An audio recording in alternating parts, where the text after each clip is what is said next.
Much of the Harley-Davidson culture worldwide has always been about creating custom machines, creating a piece of art that's just unique to you and the things that you like about your bike.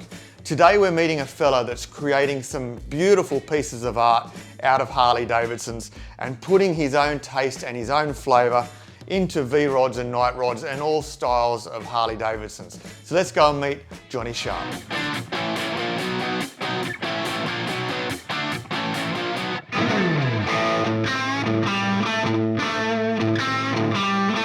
G'day throttlers, welcome back to the channel. I'm in this secret location today in the eastern suburbs of Sydney, bringing you Johhny Sharp from Sharp Customs. And as you can see by the backdrop, there's a lot of cool stuff happening here. And we wanted to come and meet up and show you guys some of these. Right behind the camera, there's something even cooler that you might see if I switch to the GoPro for a moment. But Johhny, thanks for having us, man. Yeah, thanks. I really appreciate you having me in your home and your shed. It's my little house of love. What a man cave you've got here. Yeah. Mate, tell us a little bit about yourself and how you got involved with motorcycles to start with. Okay, so since a kid, my father always had motorcycles, hot rods. Yeah, they infected me with the bug. So yeah, that's where it all started, man. Been riding motorcycles since I was 3.5 years old. Right. And with my grandfather in mechanical engineering background, everything gets pulled apart. Yep. He used to make me little steam engines. So everything was mechanical, everything was handmade. My father into Harleys, British motorcycles, hot rods, ski boats. Yep. We always had a project. So yeah, from a young age, everything we had was pulled apart and put together, and yeah, here I am. So what's your trade background? Metal fabrication engineering, right. And welding. So boilermaker. Yep. It used to be, went from blacksmith to boilermaking to metal fabrication, same trade. We've got a bit of a theme going on here. It's really fat rear tyres going on all four of these bikes. And right behind you is your little pride and joy. Tell us a little bit about that. All right, so in 2006, when night rods first came out, everyone thought that they were an ugly motorcycle. Right. And they're not a traditional Harley, but as long as it's got a Harley badge, yep.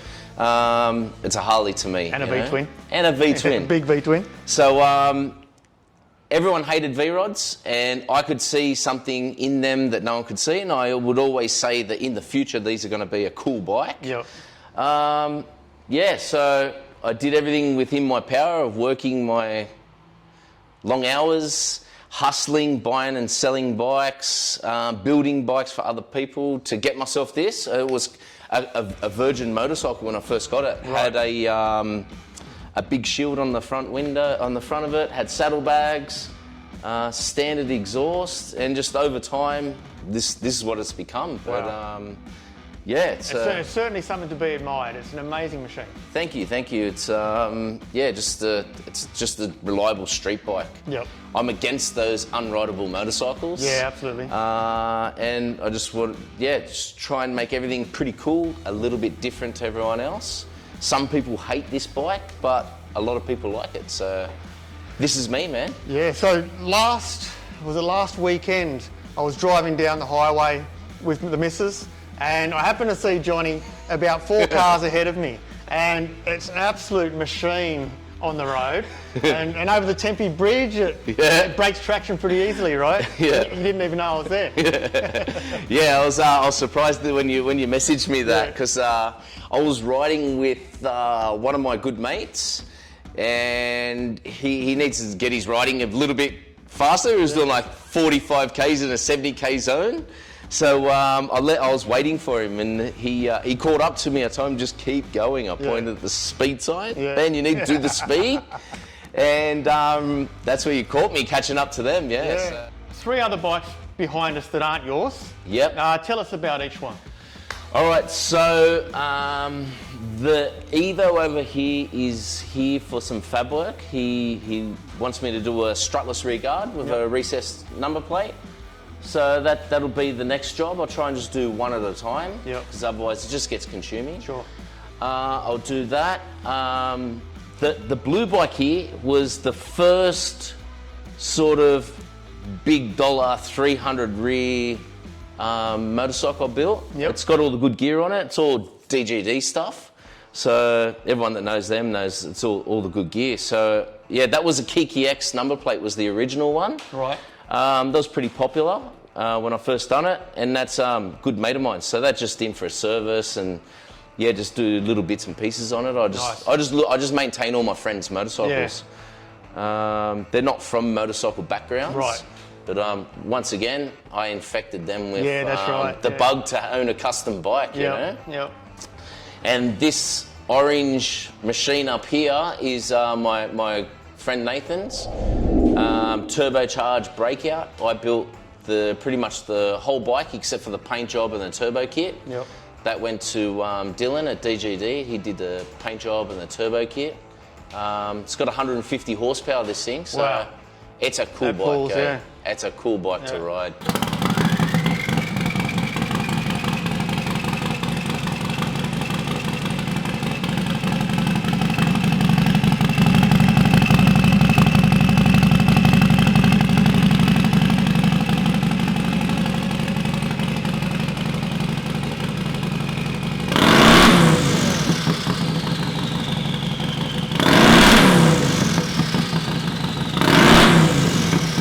Friends' bikes, friends of friends. Yep. If you see a Sharp's Custom sticker on the bike, that's just, they've given me the opportunity to build my style of bike with a few parameters of what they want. Yep. And yeah, I just want to flood the streets with cool street bikes. So Sharp man. Customs is... Got any ideas for street glides? Love street glides. Yeah. Love them. I just can't manhandle one around. Yeah. But I would like to do a CVO. My vision of a CVO. Yep. I'd like to do big bars. Yeah, right. Bit lowered rear. Yep. Supercharged or something, like something cool, something very rideable. Yeah, yeah. But with Sharp Customs, I hope to fade out of my industry as a fabricator and fitter and just fade into doing this full time. If I can do this full time, that's not work for me. Yeah, absolutely. Not out to be rich. Yep. Just out to make people happy and just do what I love. So now behind the camera, there's a beautiful little hot rod Ford Roadster. Tell us a little bit about that. All right. So with the history of Dad having hot rods, it's pretty much forced upon us to like hot rods. And, it's not a bad burden. Yeah, it's a cool thing, man. Yeah. He's got some cool cars. So I've always had a love for Model A Fords. Yep. Because that's where Dad started out as. They're just a cool little car, size of your hatchback, and you've got a V8 in it. Like, how can you not? No, that's right. Love a 350 Chev in 900 kilos of car. You know? True. This one it was built, I think, 15, 20 years ago. Yep. Obviously, back then was like a high-end build. Now it's just a standard hot rod, you know. Yep. I got off a guy in Queensland, sight unseen, just through photos. Yep. Bring it down here, gonna tidy it up. I pretty much brought it for my daughter. When I got the car, I was still in contact with the previous owner. Yep. Become pretty cool mates with him. Yep. Told him my daughter named it Lucy, and he was shocked that his daughter had named it the same. That's amazing. Same story, same car, man. Yeah. Like, I don't know where that comes from, what that means, but yeah, I thought that was pretty cool, something cool to share with you. But I'd actually like to know the history of it, to see if there was a Lucy anywhere in its ownerships over the years. It would be nice. Well, it's a steel body hot rod, like a original 1928 steel body car with a original chassis. So 94 years. There has to be a Lucy has been in that car, man. Maybe even a first owner or something like that. You know, that's it's funny you bring that up. It would be interesting to find out. Yeah, if you could do like a family tree of that car. It'd be nice. Yeah, but that's a cool little car that I'm working on, and I'll bring it up to try and make it look as tidy as these things, I guess. Yeah. At some point, we'll get you to go for a drive in it. Yeah, and you absolutely. have to experience that. That's why I have this. Yeah. These sort of things, so I can share with my people, man. Like, who gets to drive a 94-year-old car? That's right.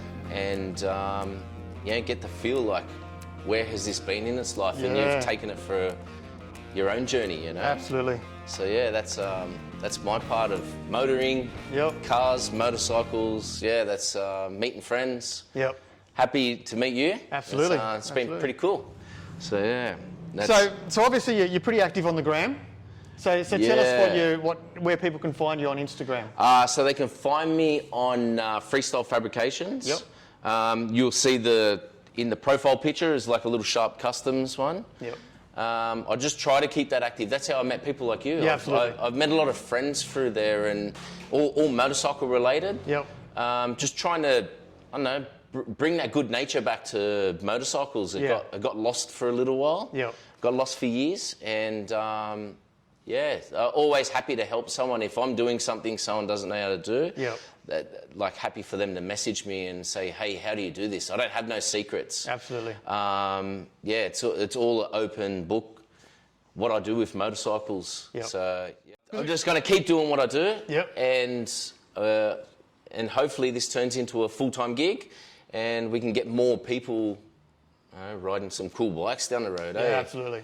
My first, in regards to the old bikes, my first bike was a 76 FXE shovel that I built from ground up. Yep. So it was a frame-up build with a panhead swing arm. Coward LA Cycles built me this very grumpy engine, 93 cubic inch motor. To this day, I sold it to one of my friends. Yeah. To this day, I try and get that bike back. Yeah, right. Every year or two, I'll hustle him to try and get the same bike back. It's still going, but it's given him some grief along the way. Right, okay. Yeah, so shovel heads, obviously trouble heads. So, absolutely. your little 48 or something like that, a modern bike with an old school take, it'd be something really cool. Yeah, that's what and reliable. Absolutely. Yeah, that's...